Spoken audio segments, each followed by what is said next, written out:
Well, asserting that terrorism is the biggest problem facing the world, Prime Minister Narendra Modi on Tuesday said that there was a need to ensure that countries supporting and assisting terrorists are held guilty in an oblique reference to Pakistan. Addressing the summit of the five-nation grouping BRICS via video conferencing, the Prime Minister also said that there was a need to tackle the problem of terrorism in an organized manner. The 12th BRICS Summit, hosted by Russian President Vladimir Putin, was also attended by Chinese President Xi Jinping, Brazilian President Jair Bolsonaro, and South African President Cyril Ramaphosa. Talking about the COVID-19 crisis, Prime Minister Modi said India's vaccine production and delivery capabilities will work in the interest of humanity. Meanwhile, Russian President Vladimir Putin endorsed Prime Minister Modi's emphasis on terrorism, saying some countries were like the black sheep of the family. The Brazil, Russia, India, China, South Africa grouping adopted a new counter-terrorism strategy on Tuesday. In this edition of The Big Picture, we will analyze the takeaways from the BRICS Summit. Joining me on the program today are Manjeev Singh Puri, former ambassador, Sriram Chaulia, foreign affairs analyst, and Shubhajit Roy, associate editor of the Indian Express. Thank you to all my guests for joining me on this edition of The Big Picture. All right, Shubhajit Roy, let me start the program with you first. Let's first try and understand and analyze the highlights of the BRICS Summit. Thank you, Frank, for inviting me to your show. Well, the BRICS Summit took place, at a time when the COVID pandemic has not abated, but there are signs of at least three vaccines that are in sight. With this context in mind, the BRICS Summit took place through virtual means. This also took place in the context from India's perspective, almost more than 6 months after the India-China border standoff, which has been ongoing, and there has been no resolution in sight. So these are the two things that we need to keep in mind if we are analyzing the BRICS Summit. In this context, the Prime Minister raised the issue of the COVID-19 pandemic and the economic recovery and the vaccines, the pharmaceuticals. All these issues was raised by the Prime Minister. The second issue that was raised by the Prime Minister was the need for reforms at the UN and other multilateral organizations.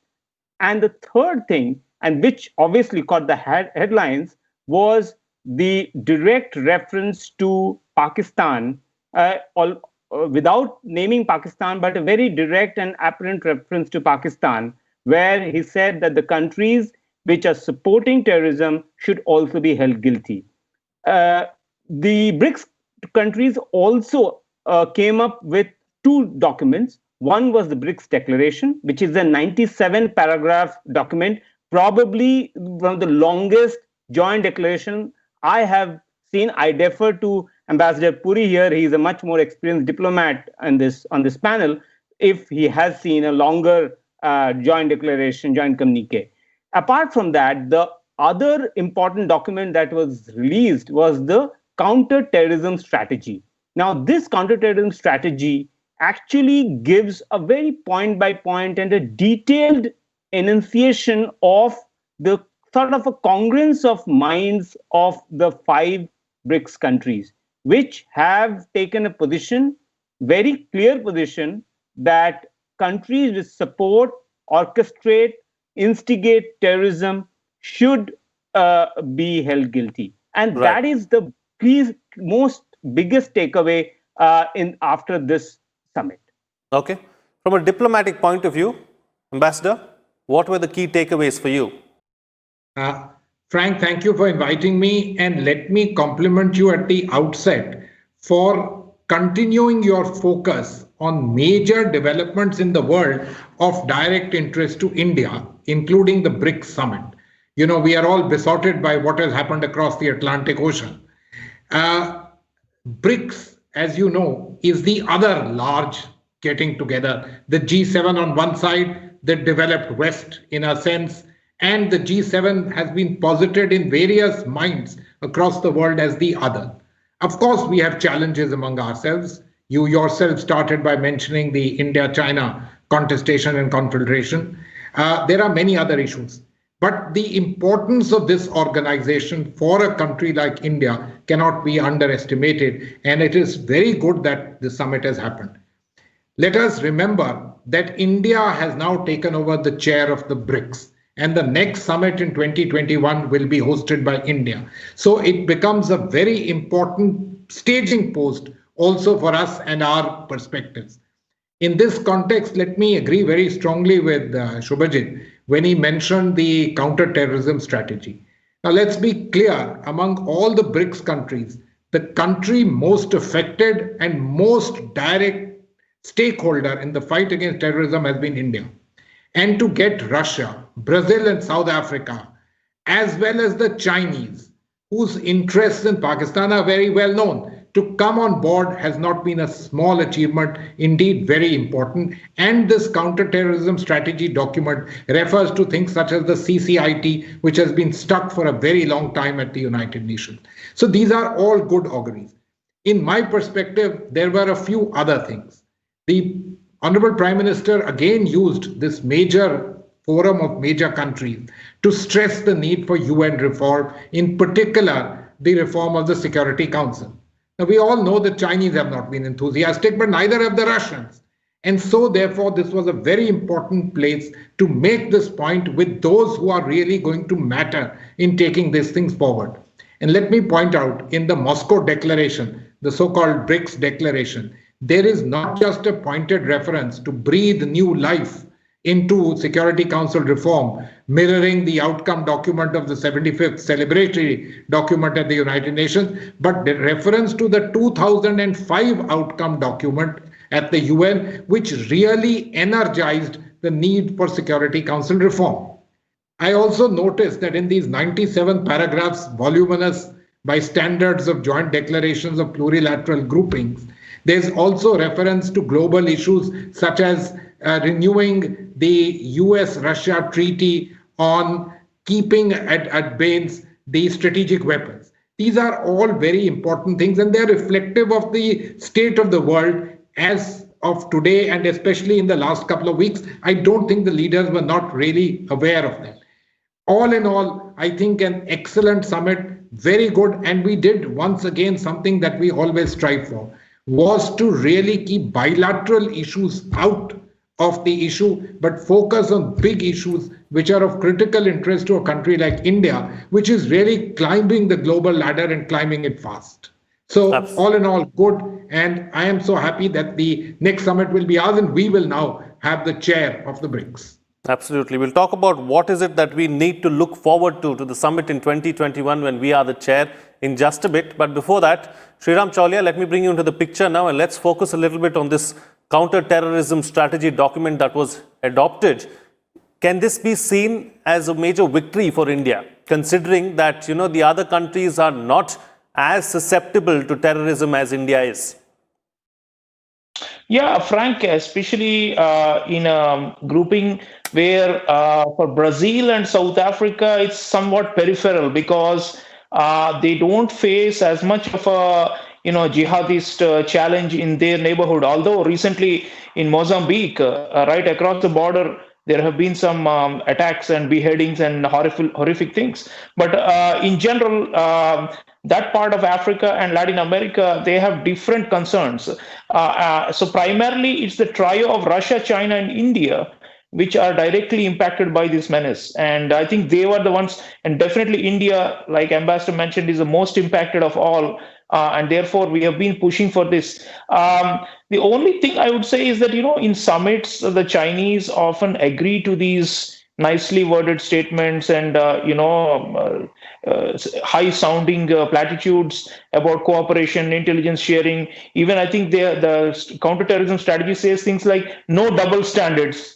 Now, that is something that we would want them to really walk the talk, right? Because the way they have coddled Hafiz Saeed and Masood Azhar and all these people over the years, and the way they have provided protection to the Pakistanis. But of course, end of the day, to have them to commit in word, at least on paper, is a good thing, and something that we can always raise in subsequent negotiations and engagements with them. Ideally, they have an issue in the Xinjiang region, but they often, blow it out of proportion, make a mountain out of a molehill. But overall, there is a sense that the region and the world faces serious challenges. Recently, we've seen these series of attacks in Europe as well. So there is the ISIS ideology, which is probably not controlled by any single state. And which is spreading transnationally. So one of the points in the counterterrorism strategy adopted by BRICS, Frank, was that we should work at the extremism and the radicalism that is fueling this spate of violence and hatred. So there, I think, again, the record speaks. I mean, the way we have done our counterterrorism has been far more humane. The way the Chinese have, locked up more than 1 million people in Xinjiang is barbaric. But nonetheless, and the Russians also often use disproportionate force in their battles in Chechnya and Dagestan and elsewhere. But nonetheless, I think at a level of national security, the BRICS has evolved. They have got so many mechanisms now. It's institutionalized, and it's good that the leaders at the level of intelligence agencies and interior ministers and defense ministers, national security advisors, they continue to have engagements. And this builds trust to some extent, because there are 3 pillars in BRICS, they say. One is the economy and trade and all those things. The other is the security. And the third is, they say, culture and people to people. So on security, we do need this. And this is, apart from avoiding the territorial expansionism and all that, even we slipped that into the final document also. I would say it's a minor victory for India, where we said respecting sovereignty and territorial integrity and avoiding aggression is important. Right. And the Chinese go along with it because they don't think they have committed any aggression. But nonetheless, it is there for the record, and we can hold it up. And, it's a 5-member grouping, and we can use these mechanisms in the future to build upon this, to generate actionable cooperation. Intelligence sharing is good. Sure. The Russians have a lot of intelligence in the region about jihadist groups. So if we can pool this, it will help us to avert active terrorist attacks and to bust terrorist rings and cells. Transnational and cross-border terrorism was also mentioned, Frank. So these are all good things, because that's where our interests lie, and we have made sure that our interests are shared with the rest of them and reflected in a common language. Absolutely. All right. Points taken, taking the discussion forward now. Shubhajit, as far as the COVID-19 pandemic is concerned, you started your opening remarks on that note too. How much of cooperation can we expect from the BRICS grouping as far as dealing with the pandemic is concerned? Is there anything specific? Yes, we saw that the Russian vaccine, the Sputnik 5 vaccine, has been, Indian government has been in talks about getting that vaccine. In fact, Dr. Reddy's lab has signed an agreement with the agency, the Russian agency, which is producing those vaccines. The first consignment, in fact, came a few days ago to India, and we saw pictures of those vaccines. In fact, Russian President Vladimir Putin specifically said that the Russian vaccine would be produced in India and China as well in his remarks, and he made it very clear. So that is a very important sort of form of collaboration that will emerge in the next few months, not very far away. And the entire world is waiting for that vaccine to get back to the post-pandemic life. Apart from that, India has already proven its worth in being the pharma of the world, pharmaceutical hub or a powerhouse to the world, when it supplied hydroxychloroquine to more than 150 countries. Also, India has supplied PPE kits and other such objects, other such articles to fight with the pandemic.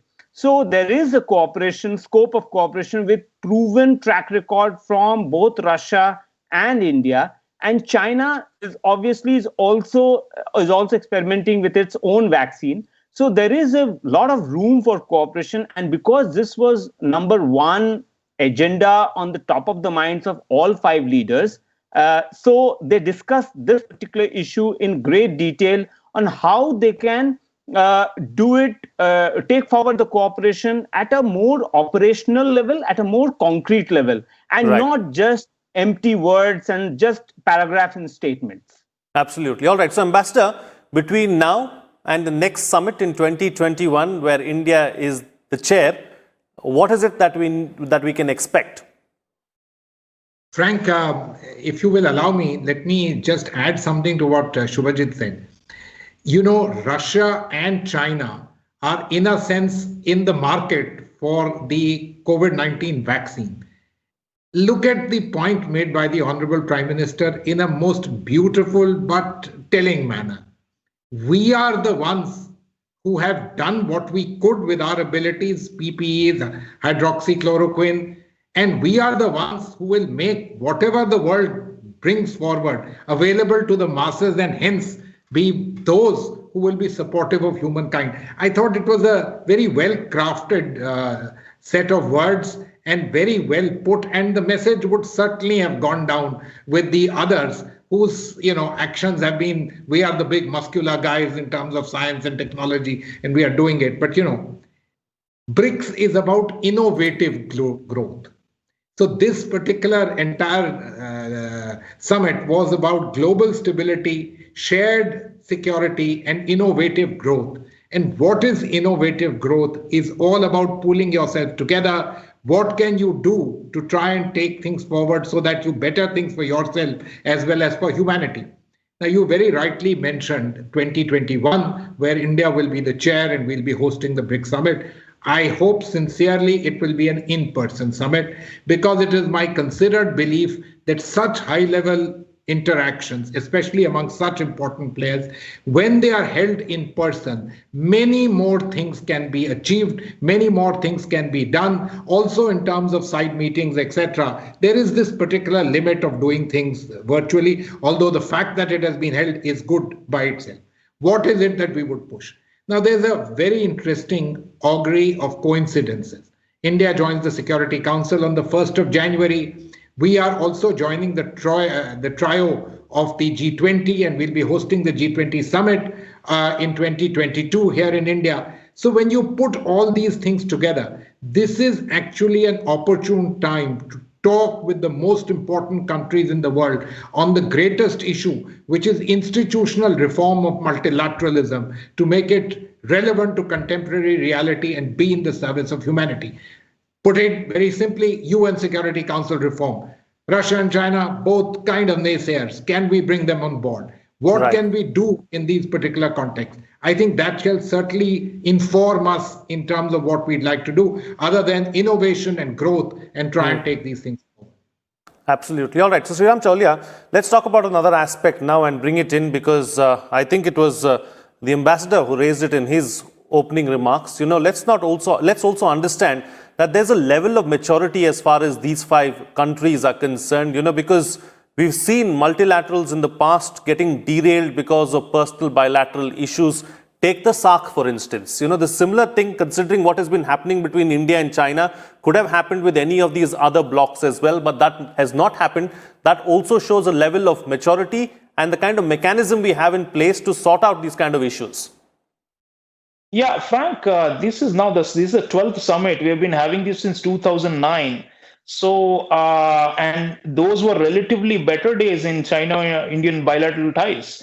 Before Xi Jinping came to power, we didn't have as many, territorial aggression problems and, conflicts on the border and so on. China has become far more pushy only in the last 7 to 8 years, especially under Xi Jinping. So in earlier times, so BRICS signified that hope, at the initial year, 2006 to 2009, when it was being elevated from a ministerial to a heads of state level dialogue forum and becoming institutionalized, that there are 2 objectives. One was, we said multipolar world, right? Even now, the Moscow Declaration talks about multipolarity.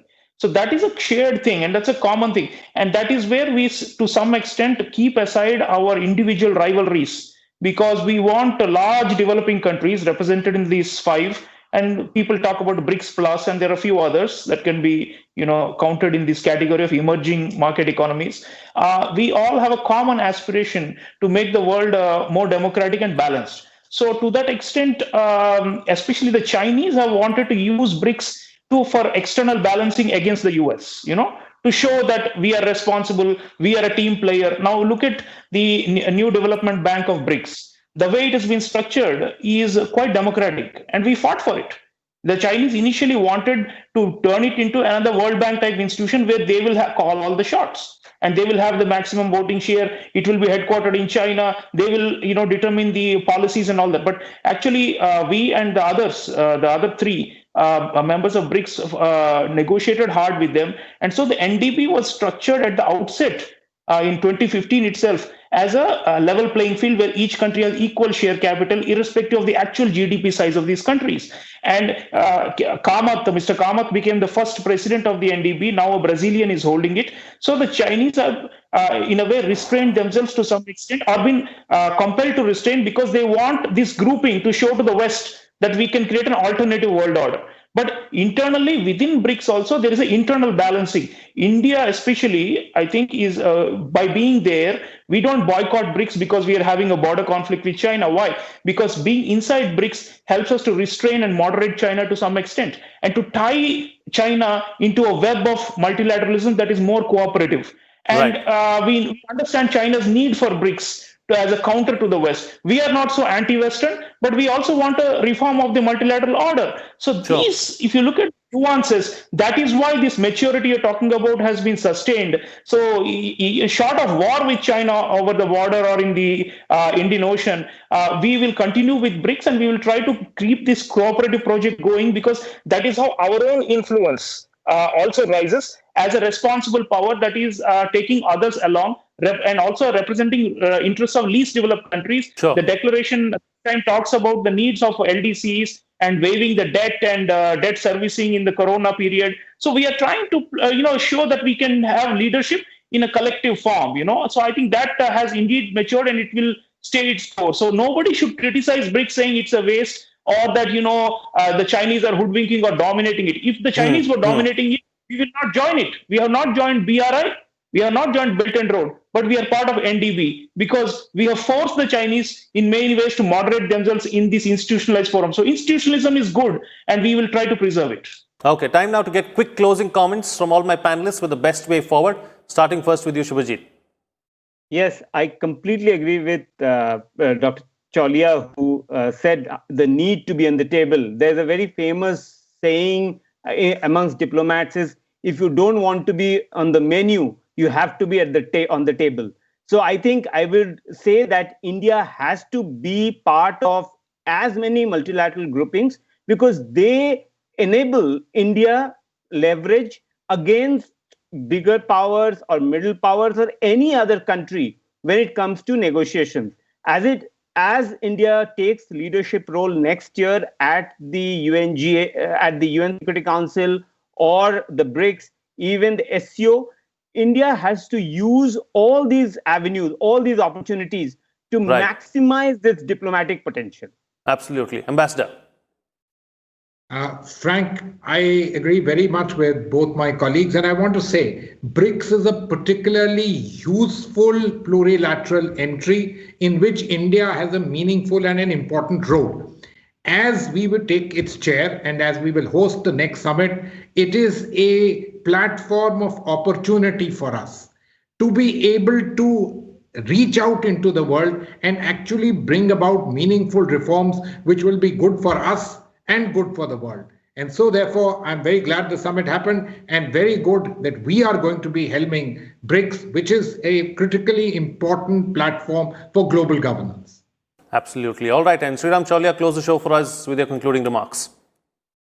Yeah, the part that we missed was BRICS, intra-BRICS trade. Prime Minister Modi pushed for the target of 500 billion intra-BRICS trade, to come about, and he has proposed mechanisms to reduce, non-tariff barriers and other things. I think that's important because, collectively BRICS economies are going through a downtime due to the pandemic. The GDP of BRICS is projected to fall by 30% this year. Only China is eking out a bare minimum 1% positive growth. All the others are in the red. So we do need to enhance through the BRICS Business Forum and through investment mechanisms and dialogue forums that were created under the BRICS umbrella, how to fast forward growth, because without that, our swagger on the world stage to create a multipolar world, all those will be curtailed. So I think we must pay a lot of attention to improving economic exchanges, equitable exchanges as we would like, not one-way trade, which is swamping our market with dumped products from China. But we want the other three players to also come in to balance out the Chinese. That has always been our game in BRICS, and that's why we are in BRICS. All right. On that note, then, I'll call it a wrap on this edition of The Big Picture. Thank you to all my guests for joining me on the program and putting things into perspective for us. What's coming out of this discussion is that the grouping's adoption of a new counter-terrorism strategy is a move in the right direction. It has gotten gotten China to commit to fight against terror, which is good because we can take it up with China at a later stage. BRICS has evolved over the years and has shown tremendous maturity. Bilateral issues between member nations has not come in the way of the larger good. The common interests and aspirations seem to hold much more weight